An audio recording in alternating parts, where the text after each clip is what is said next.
hayyee akkam jirtu nagaa keessanii hordoftoonni YouTube ani Yaaqoob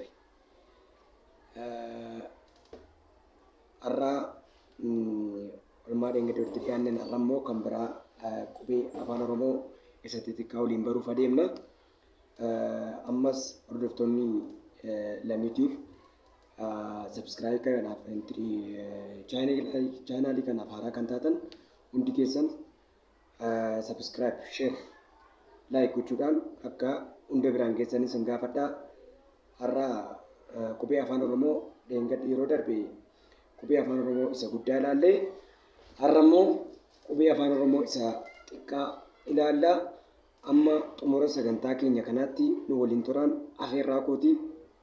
Tole jalqabnu akkuma dheengaddaa qubee guddaa ilaalle qubee guddaa hunda isaa ilaallee jirra. Amma immoo qubee xiqqaan afaan Oromoo maal akka isaan ta'an isinitti himuu barbaada jechuudha. Kanaaf chaanaalii kanaaf haaraa kan taatan subscribe, like gochuu hin dagatinaan dhaamsa kooti. Amma gara qubee afaan Oromoo isa xiqqaatti ceenaa jechuudha. Kanaaf qubeen afaan Oromoo inni xiqqaan maalirraa jalqabaa jettanii warri na gaafachaa jirtan ammas isinitti himuudhaaf as ba'een jira. Baallafoo indatti nagaagar በአፋን ኦሮሞ ትልቅ ፊደልና ትንሽ ፊደሎች ስላሉ ባለፈው ትልቅ ፊደሉን አይተናል። ስንት እንደሆኑ ብዛታቸው ነው እና ስንት እንደሆኑ አይተን ነበር። እና በዚህ ቻናል አዲስ የሆናችሁ ላይክ፣ ሼር፣ ሰብስክራይብ ለማድረግ እንዳትረሱ ጥሬን አስተላልፋለሁ። ከየት እንደሚጀምር አንዳንዱን ማሳየት እሞክራለሁ። sinjechuun barbaada. Kanaaf eessaa akka jalqabnu qubeen afaan Oromoon inni xiqqaan eessaa akka jalqabu isinitti himuu barbaada. Innis eessaa jalqaba? Qubee kanarraa jalqaba. Kuni A xiqqaa jenna. A xiqqaa. Inni lammataa immoo B xiqqaa. Inni sadaffaan C xiqqaa. Inni arfaffaan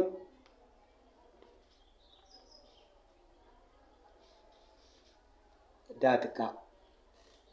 Maalin jedhee A xiqqaa, B xiqqaa, C xiqqaa, D xiqqaa. Ittaane kan jiru E kana fakkaatti isheen immoo E xiqqaanii jechuudha. F xiqqaan immoo isheen immoo kana fakkaatti. G xiqqaan immoo kana fakkaatti. H xiqqaan immoo kana fakkaatti. Na hubachaa jirtu jedhee maal yaada? Eessaa jalqabnu? A, B, C, D, E, F, G, H. Maalidha qubeen kun isin jedhee qubee xiqqaa. Qubee xiqqaa amma haatti ilaallee jira. Kan nu hafatu maali? Amma maalitti nu hafata? Amma immoo kanatti aanee inni jiru I xiqqaa. I xiqqaa. Maalini kuni I xiqqaa jedhama. Inni itti aanee jiru immoo akkas taatetu jalaan akka muramti. Kun immoo Ja xiqqaa. I ja. Inni itti aanee jiru immoo Ka jedhamti. Kaan immoo qubee guddaa jiru tokkuma garuu saayiziin qubee kanaa inni xiqqaatti. Kanaaf kaan maaliif qubee xiqqaa qabne kan jettan jiraachuu waan dandeessaniif የምንባለው በአፋን ኦሮሞ የምንባለው ልዩነት የለም፣ ግን ሳይዙ ትንሽ ይሆናል ማለት ነው የትናንሾች ፊደሎች ላይ። ከረታኔ ንጅሩ ኢ ጃ ካ ላ እነሱ ገነማ እንታኔ ጅሩ ማ ትልቁና ትንሹ አንድ ናቸው እና ግን ኤስ ሳይዙ ትንሽ ይሆናል ማለት ነው። ይሄ ትናንሽ ፊደሎች ላይ Gazii gatti jedhamu inni naa jenna. Ijoolleen afaan Oromoo baruudhaaf fedha qabna, barreessuu barbaanna jettanii natti himachaa turtan. Hundi keessan karaa YouTube channel kanaa share, like, subscribe gochuudhaan akka nu faana buutanis isinitti hima. Kanaaf amma immoo oonis xiqqaadhuma. Guddaa jiru wal fakkaata garuu saayizii makanaa xiqqeessinaa jechuudha. Taanee paanis isuma sanadha jechuudha. Kanatti taanee maaltu jira? Qaatu jira kanatti taanee immoo. Qaan kun inni kun isa guddaadha. Kanaaf ammoo maal gochuu qabna? Qaani isa kana taate jechuudha. Qaashee xiqqaa goonaa jechuudha. Qaa xiqqaa jedhamti. Kanaaf qaa xiqqaa jenneerra. Ittaanee raa xiqqaadha kunis. Ittaanee saa xiqqaa. Saan kunis saayizii isaa xiqqaadha malee saa sanaatti isa guddaa jiru loo fakkaata. Ittaanee taa. Ittaanee uuni saayizii isaa xiqqaadha malee uus sanaatiin tokko malee. Ittaanee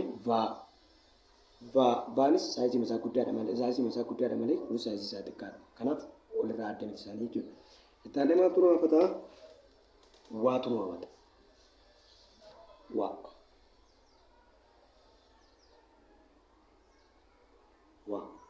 Qubee afaan Oromoo barachuudhaaf obsa nama gaafata.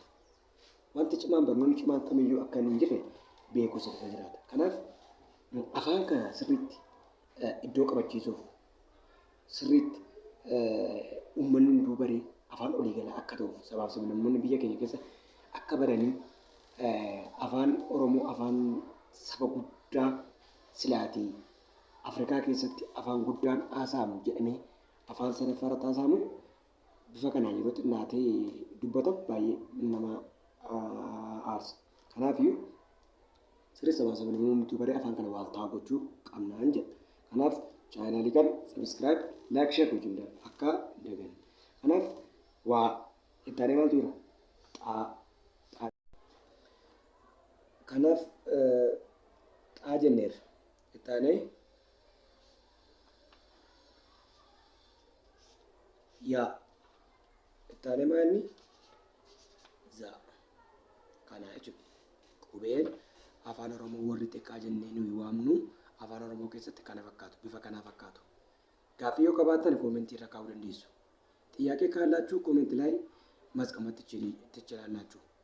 እኛ ከዛ እያየን ደግሞ ኮሜንት ላይ ጥያቄ ካለ ደግሞ እኛ እየሰጠን ምላሽ እየሰጠን እንሄዳለን።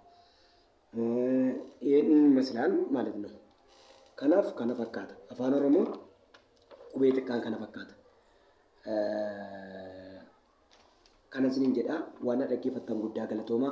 Subscribe chaanaalii kana subscribe warri haaraa taatan subscribe share like gochuu hin dagatinaa jedha. Guddaa ulfaadhaa galatoomaa.